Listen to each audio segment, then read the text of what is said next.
여러분 반갑습니다. 지난 시간에 제가 말씀드린 것 중에서 그러면 왜 USC LA에 있는 남가주 대학에 다녔던 제 아내가 73년에 이화여대에 있었느냐 이제 하는 건데요. 그걸 제가 그 설명을 빠뜨린 것 같아요. 남가주 대학은 이화여대에서 서머스쿨을 교양학부에 한해서겠죠. 서머스쿨을 하면 그 학점을 인정을 해주는 그런 아마 남가주 대학과 이화여대 간에 그런 그 협약이 있었던 것 같습니다. 그래서 이제 이화여대 영악관에서 생활하면서 서머스쿨을 한 것으로 제가 알고 있고요. 그렇게 해서 이제 쭉 1년간 데이트를 하게 되고 그리고 이제 그 다음에 1974년 8월 달에 이제 저희들이 약혼을 하게 됩니다. 그런데 제가 1974년 7월 말인가에 제가 A형 급성 간염에 걸립니다. 그렇게 해서 제가 도저히 더 이상 일을 할 수가 없어서 이제 병원에 입원을 한 2주를 하고 그 2주 동안에 집사람이 제에게 와 있었던 겁니다. 이제 제가 퇴원해서 부산에 내려오게 되었죠. 부산 내려와서 이제 한 달간 더 휴양을 하고 있는데 이제 약혼식을 하게 되는 겁니다. 근데 그 전에 이제 이런 또 재미난 일이 있었어요. 그 김문목 박사님께서 저를 위해서 두 분 중매를 선정했습니다. 제가 부산 의과대학 본과 3학년 때 이화여대 의과대학 본과 1학년인데요. 세브란스 병원의 신경외과 교수님의 따님이었죠. 그래 이제 그 중매를 해서 한번 맞선을 보았는데요. 그래서 이제 그것이 이제 실패로 끝났죠. 그러고 난 뒤에 1년인가요? 제가 본과 4학년 때인데 남가주 대학의 약대 4학년이었던 나중에 알고 보니까 이제 제 집사람의 이종 사촌 언니예요. 그러니까 제 장모님 언니의 딸인데 장인 어르신께서 사진선을 보게 했는데요. 제가 그랬죠, 아버지에게.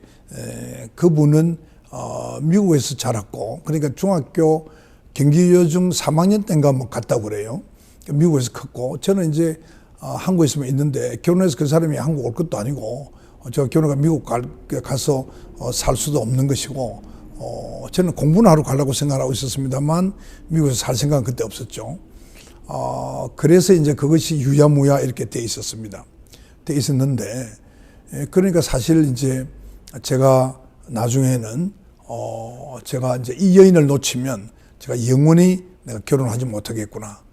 왜냐면 제가 한 5년간 마음고생을, 이 양 때문에 많이 고생을 했기 때문에 그런 생각이 들었어요. 그래서 5년 만에 이제 제가 이제 여성을 느낀 것이죠. 그래서 이제 그런 생각을 했는데, 그 데이트를 하고 결혼을 이제 하겠다고 우리 둘이는 이제 약속이 되고, 그리고 이제 양가 부모에게 말씀을 드리는데, 이게 장모 되실 분이 반대하는 거예요. 왜 반대하느냐? 자기 언니의 딸하고 지금 사진선을 보고 아직까지 그것이 마무리가 안 돼 있는데 내 딸을 주게 되면 언니가 어떻게 생각하겠느냐. 그래서 안 된다. 그러니까 내 조카 딸이 결혼하고 나면 그때 하거라. 이런 이야기고요. 또 제 어머니는 또 이상하게 또 반대를 하시는 거예요. 왜 반대하시느냐. 그러니까 큰아들이 이놈아 클래스메이트를 데리고 와가지고 결혼을 했는데 둘째 아들은 내가 직접 며느리를 고르고 싶다. 그러니 안 된다. 그런 거예요. 그래서 제가 할 수 없이 이제 어머니 시킨 대로 선을 한번 봤습니다. 이화여대 학생이었죠. 가정과 학생으로 기억을 하는데요. 그 이제 다행히 굉장히 몸이 뚱뚱한 거예요. 그래서 제가 이제 선을 보고 나서 어머니, 저는 그런 뚱뚱한 이 학생하고 결혼하고 싶지 않습니다. 이제 이래 된 겁니다. 그래서 이제 어머니도 할 수 없이 이제 오케이 했고요. 그래 이제 한 달 이렇게 지냈다가 제가 이제 장인 어르신에게 이제 정식으로 한 번 더 이야기를 하니까 그때서 이제 장인 장모님이 다 허락을 하신 거죠. 그래서 이제 약혼식을 하게 되었습니다. 그래서 제가 이제 롤렉스 콤비 시계라는 게 있습니다. 그걸 이제 선물로 받고, 어머니는 어머니 그 갖고 있던 그 반지, 조그만한 다이아몬드를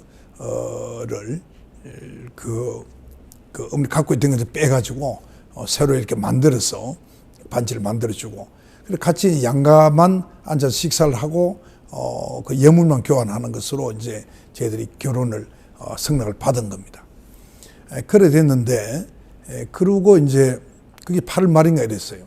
그리고 그날 이제 어떤 일이 있었냐면, 그 약혼식 끝나고 이제 초량에 저희 집에 이제 거실에 앉아서 이렇게 대화를 나누는데, 차를 한잔하고 하는데, 제가 이제 그 김흥목 박사님 바로 옆에, 장인 되실 분의 바로 옆에 제가 앉았어요. 근데 우연히 우리 보통 사람들하고 얘기할 때 귓속은 잘 보지 않지 않습니까? 그런데 제가 우연히 김 박사님의 왼쪽 귀털을 보게 됩니다. 근데 저는 귀 안에 털이 그렇게 소복이 있는 사람 본 적이 없거든요. 근데 순간적으로 이상하다 이래서 저도 모르게, 참 상당히 결례인데도 불구하고 저도 모르게 아버님 요 귀에 뭐가 있습니다 하고 딱 잡았어요. 그러니까 그때서 김 박사님이 털일세 이러시더라고요. 그래 보니까 이게 털이에요. 저는 이제 새카맣게 뭔가 해서 호기심에서 그걸 잡았는데요. 그 행위 자체도 지금 생각해 보면 제가 잘 이해가 안 돼요. 왜 그랬는지. 그러고 이제 시간이 좀 지났습니다. 그런데 이제 11월 이제 3일 날 아침이죠. 아침에 이제 7시 뉴스를 보는 아버지께서 저를 이제 부르더라고요. 그래서 저는 이제 간염 때문에 이제 뭐 수련을 거의 포기하다시피 하고 잠깐 서울에 왔다 갔다 하면서도 이제 주로 이제 부산에 휴양을 좀 하고 있었는데요. 그러니까 아버님께서 야야 큰일 났다. 김 박사가 변혈 당한 것 같다. 빨리 서울 한 가보거라. 그래 제가 뉴스를 보니까 이제 대왕포는 이제 막 금방 화재가 난 게 이제 나타난 겁니다. 그래서 제가 9시 비행기를 이제 그 우무부장이죠. 부장 김석철이라는 사람하고 같이 이제 비행기 타고 올라갔어요. 그래 이제 세브란스 병원에 우리 그 스태프들하고 여러 이제 레지던트들하고 사체를 찾으러 다닌 겁니다. 처음에는 설마도 살아 계시겠지 이런 생각했는데요. 그 도저히 이제 연락이 안 되니까 이제 저녁 무렵 돼서는 이러다가 정말 사체도 못 찾는 거 아닌가 하는 그런 불안감이 들었어요. 그래 이제 결국 이제 우석대학 영안실에 이제 있다는 이야기를 듣고 갔습니다. 그래 가서 이제 참 뜨거운 눈물이 이게 화상 입을 정도로 이제 눈물이 나는데, 저는 그때 이제 짠이리의 뜨거운 눈물이라는 노래가 제가 할 줄 알았거든요. 정말 뜨거운 눈물이 있더라고요.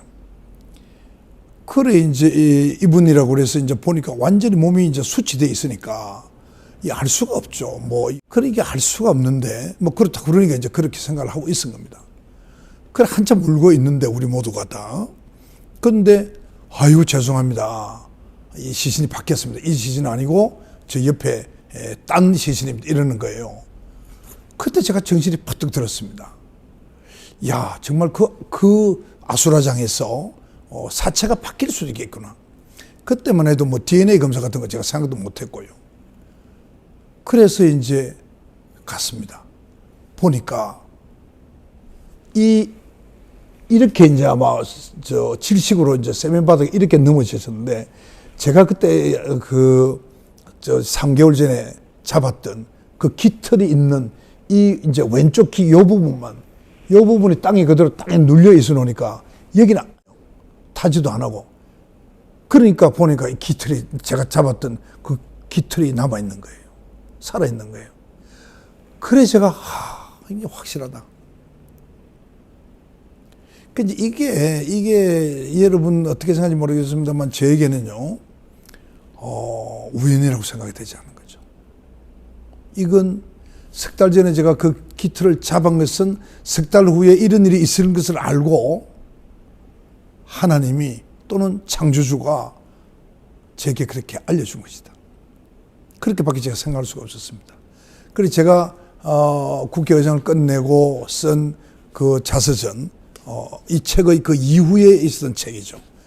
그 이후의 부분을 쓴 것인데요. 그 책 제목을 제가 우연은 신의 지문이다. 이렇게 책 제목을 정한 이유도 다 이런 것이 들어가 있었습니다. 그래 이제 장례를 지내게 되고 장례 지내는 동안 지난 시간에 이야기했듯이 이제 생모라는 여자가 나타나서 또 이제 한바탕 소동을 벌이기도 하고 뭐 그런 일이 있었습니다만 그 이제 집사람이 이야기입니다. 비행기 타고 이제 오는데요. 급보를 받고 이제 친척들하고 오는데 이화 씨는 이제 떠나겠구나. 왜냐 자기는 아직 어려서 그런지 모르겠습니다만 제가 얼마나 사랑하는지를 모르고 이제 아버지가 훌륭하시고 좋은 신경의사고 하니까 아버지를 보고 장계를 간 것 같이 그런 생각을 했는지도 모르죠. 아마 이제 아버지도 돌아가셨으니까 이화 씨도 떠나고 다 그래 떠나면 나는 어떻게 살지 하는 그런 걱정을 하고 왔다고 제게 고백을 하더라고요. 근데 제 어머니가 이제 소복을 만들어서 는데 그때 이제 지금은 이제 허물고 없어졌습니다만 그 7층 내실에 생활하고 계셨는데 거기서 장례를 지내고 있었죠. 그랬는데 이제 집사람이 이제 들어오면서 보니까 제가 안에 서 있거든요. 그걸 보고 자기가 굉장히 안심이 되더라는 겁니다. 그래 아무 말 안 하고 이제 어머니가 부축을 해서 이제 안에 들어가서 그 소복으로 갈아입고 입히고 제 어머니가 나오시고 저보고 들어가 보거라. 그래 제가 이제 들어가서 단둘이가 있었죠. 그때 제가 안겨가지고 제가 5분인지 10분인지는 모르겠습니다. 하여튼 그 우는데요. 제가 그 울음이 그칠 때까지 기다리고 있었죠. 그러니까 이쪽에 이제 키가 좀 작으니까 아버지 닮아가 키가 좀 작아요. 그러니까 이쪽 제 가슴에 완전히 제 옷이 그러니까 제가 굵은 제복을 하고 있은 거죠. 근데 완전히 막 그냥 뜨거운 눈물이 막 옷이 다 젖었어요. 그때 제가 그랬어요. 여보, 내가 있지 않느냐. 다 잘 해결해 보자. 힘내세요. 제가 그렇게 위로를 하고 참 이분이 대단한 게요. 그 이후에부터 지금까지 단 한 차례도 그렇게 울지 않고요. 어떤 일이 있어도 아주 대범하게 차근차근하게 다 일 처리하는 걸 보고 겉으로 보기에는 굉장히 좀 어려 보이기도 하고 또 좀 너무너무 착해 보이기도 한데요. 아주 강한 그러니까 아마 그 어머니는 의주 출신이고 아버지는 평양 출신이고 그래서 그런지 그 평안도 사람들이 아주 의지가 강한 것 같아요. 그런 것을 제 집사람이 갖고 있다는 것을 제가 그때 이제 살면서 느낀 것이죠. 그때 집사람이 가져온 그 봉합엽서가 있어요. 그 봉합엽서에 보면 이렇게 써 있었습니다. 제가 이제 그거는 제가 그대로 제 자서전에 그 봉합엽서 사진을 찍어서 넣어놨는데요. 거기에 보면 이렇게 되어 있습니다. 혼인신고를 이제 한 이야기입니다. 혼인신고가 10월 2일 날 되어 있습니다. 그러니까 74년 11월 2일 날 돌아가셨는데 그 딱 한 달 전에 제 그 호적 등본을 보면 그렇게 10월 2일로 되어 있습니다. 한 달 전이죠. 한 달 전에 혼인신고가 되어 있는데 장인 어르신이 제 아버지를 찾아와서 젊은 애들이 결혼을 약혼을 했으니 혼인신고를 하면 어떻겠느냐라고 이야기를 하더란 겁니다. 그래서 아버님이 저보고 이화야 너는 어떻게 하면 좋겠느냐. 아니 우리는 약혼을 했고 사랑하는 사이이기 때문에 뭐 저는 관계없습니다. 그래서 혼인신고를 한 거예요. 저는 사실 제 아내의 동의를 받은 걸로 알았습니다. 그런데 그때 전화를 안 하신 것 같아요. 근데 편지만 보낸 것 같은데 그때 전화비도 비싸고 또 학생 기숙사에 있으니까 전화하기도 힘들겠죠. 뭐 핸드폰도 물론 없었을 것이고 그랬는데 가져온 내용이 이제 이런 게 있어요. 대개는 딸 자식들이 결혼 문제로 부모 속을 많이 태우는데 너는 훌륭한 배필을 선택해서 부모를 기쁘게 해 주었으니 효녀다. 너희 동의를 구하지 않고 너와 의화 군의 혼인신고를 했다. 이제 이런 내용이 들어가 있은 겁니다. 그래서 제가 이제 법적으로는 제가 이제 사위가 돼 있었던 거죠. 그리고 한 달 후에 이제 그런 사고가 생겼습니다. 그렇게 돌아가시고 난 뒤에 일어난 여러 가지 사건을 생각해 보면 제가 법적으로 그렇게 사위인 것과 약혼자 신분인 것이 엄청난 차이가 있다는 것을 나중에 제가 또 설명을 드리겠습니다. 오늘은 제가 이 정도 우선 말씀을 드리고 끝내고자 합니다. 감사합니다.